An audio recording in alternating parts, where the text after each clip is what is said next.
Welcome to July 24th LeetCode Challenge, Word Ladder 2. A transformation sequence from the word begin word to word end word using a dictionary word list is a sequence of words beginning word mapping onto S1, mapping onto S2, S3 all the way to SK such that every adjacent pair of the word differs by a single letter, with every S sub I for one I between 1 and K inclusive. It is in word list. Note that word begin word is not needed to be in word list. S sub K is equal to word end word. So given two words, begin word and end word, and a dictionary word list, return all the shortest paths, shortest transformation sequence from begin word to end word, or an empty list if no such sequence exists. Each sequence such should be returned as a list of words, beginning word, S1, S2, all the way to S sub K.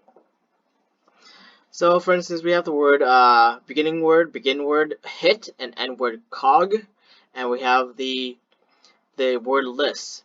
So, from the word hit, how each time we change one letter, each time. When do we get to the word cog? So how many possibilities are there? There's two possibilities because we got hit. We changed the middle letter I to an O, and then this one turned to H to a D, and T to a G, then D back to a C, then we get the word cog. So that's one route. Another route is changing the I to an O, the H to an L, the T to a G, and the L to a C. And that's the sequence we're going to go for the second one. So notice how each of these words, intermediate words, are in word lists. So we need to be able to find the word hit, begin from the word hit, and end of the word cog using one letter transformations that exist within word list, and then return all the numbers of shortest transformation sequences. For example, the word hit is not, and the word cog is not in there. The word cog is not even in our word list, so therefore we cannot return a sequence, and we have to return an empty array because there's no valid transformation sequence. Let's see our constraints between 5 length.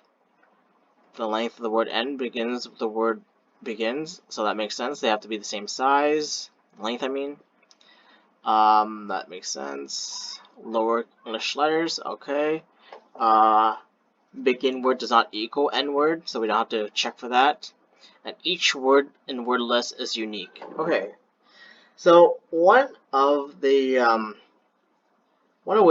approaches you could use to solve this problem. So notice how each time you're going from one step to the next step, you're changing one letter, and then go from there to the next letter, you're changing one letter again.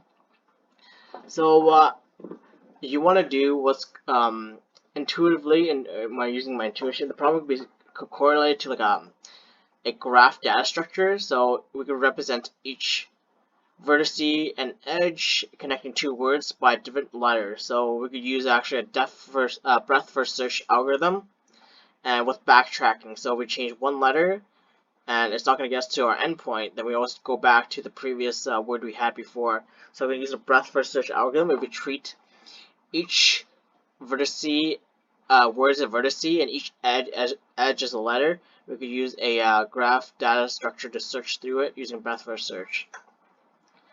So that's pretty much it using a breadth first search approach. First of all, we're gonna basically store all the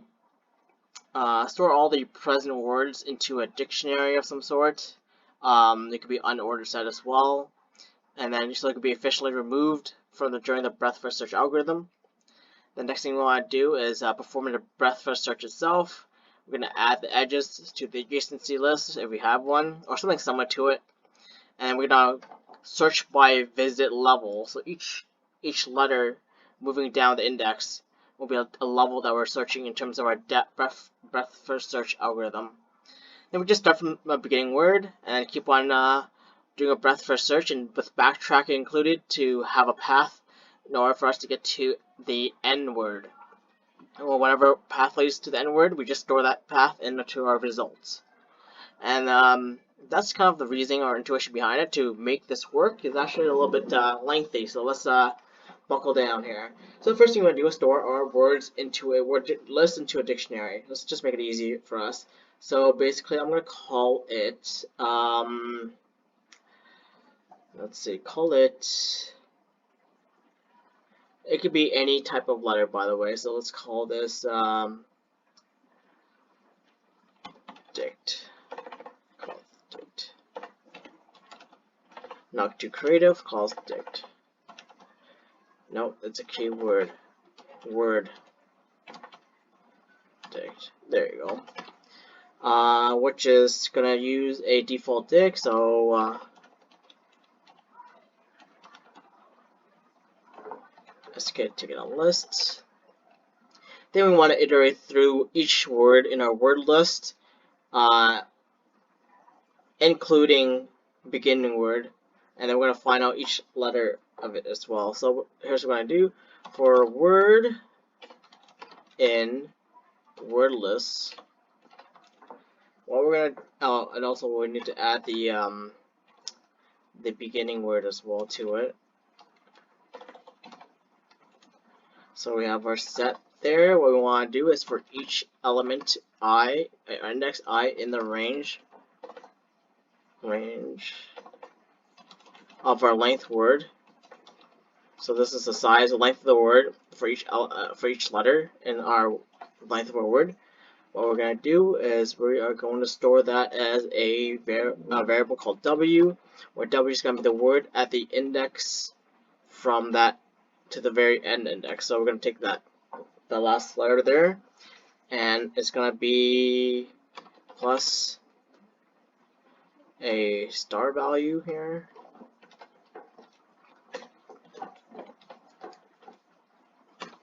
And then we want to concatenate that with the word end, not the word end, the characters after the index that we're sorting, plus 1 to the end. So we're basically, for each index I, we're just basically taking the first part of the letter, the first part of the word, and the last part of the word, and then we're gonna mix it up, and then we're gonna put that into our word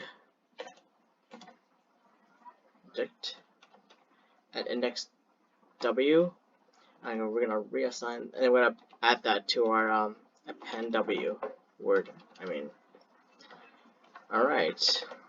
So basically, we created a store the words present in word list, and then plus word begin word, I should say, and then in an underordered set of some sort, and in order for us to officially remove and add stuff to it. Next thing I'm gonna do is let's develop a queue.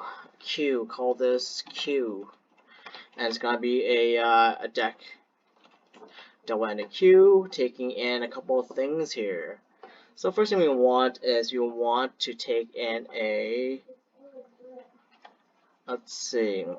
empty string, and that's gonna be empty right there. It's gonna be one of our results. Another one is gonna take in begin word and the index of end word. No, begin word. Begin word. Alright, we have that going on for us. Looks a bit complicated, but it's developing a queue. Then we want to have, so we're going to find the basis of our breadth first search now. We are going to have a variable called visited. So it means we have already visited the variable. Visited, it's going to be a set. So we want to make sure to store unique visit values. And we're going to have a results here, which is actually now it's called output. This is going to be our output.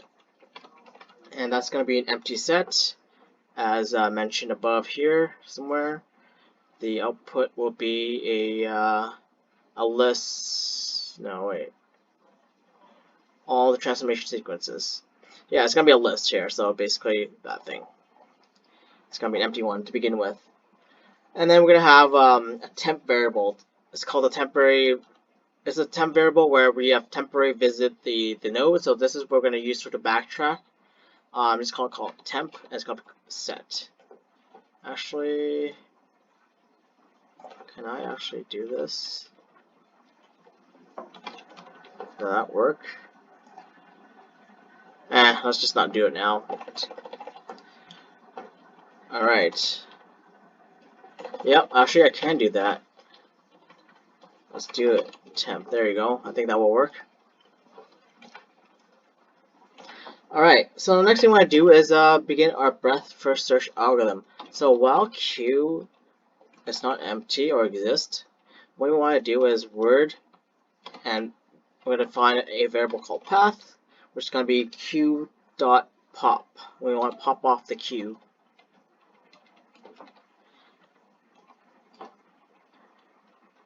So if not word, so there's going to be three things we want to look for. So if not word, we're going to reassign visit to be visited dot union of temp, and then temp is going to be assigned to the set. It's an empty set. And then what we're going to do is that if the length of the queue itself exists, then what we want to do is append to the left of the queue. Left the queue, and what do we want to append? We're going to append something empty. So it's going to be an empty string there, and then an empty list. It's going to be quotation. Yeah. And then basically continue if this doesn't work.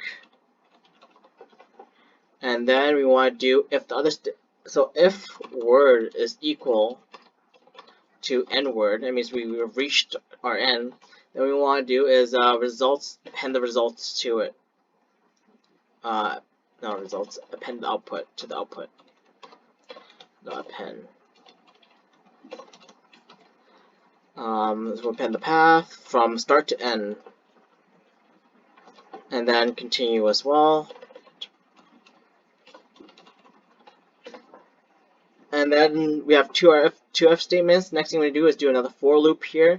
So for I in range of length of words. So we're iterating through each character in each word. What we want to do is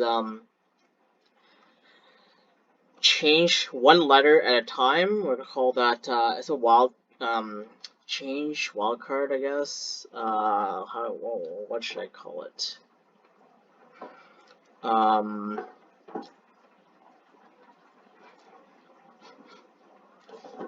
I guess I could call it it's a change in letters, so we'll call it wildcard or wildcard. So what that's gonna do is we're gonna change one letter of the. We're gonna change one letter at a time from our word to I+1 to the end of that, and then what we want to do is for W for word in the word dictionary, word dict. What we want to do is take our wildcard variable index, and then we're going to do an if statement. So if the word is not in visited, it means we have not visited the word before. Then we want to do is temp dot add new word,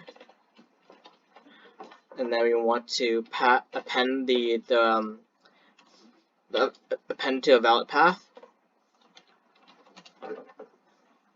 And then we also want to do something to our queue.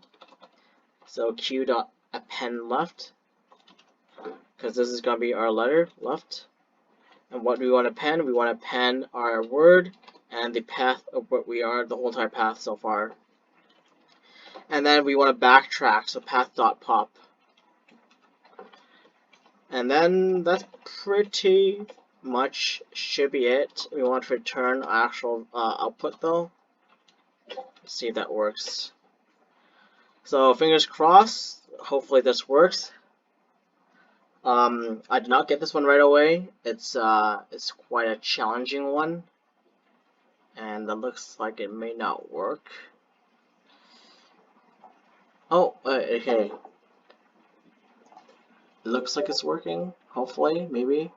Accepted. Awesome. So time complexity is a big. We have let's see. We loop through each time n times. Let's see what else. What else do we do? We number ends. We loop through the number of words in the word list, and we need to find the maximum maximum number of words, length of the word. So because we loop through length of words as well, and we do that. Let's see. This top one doesn't really count. We do a while queue. So yeah, it might actually be big O of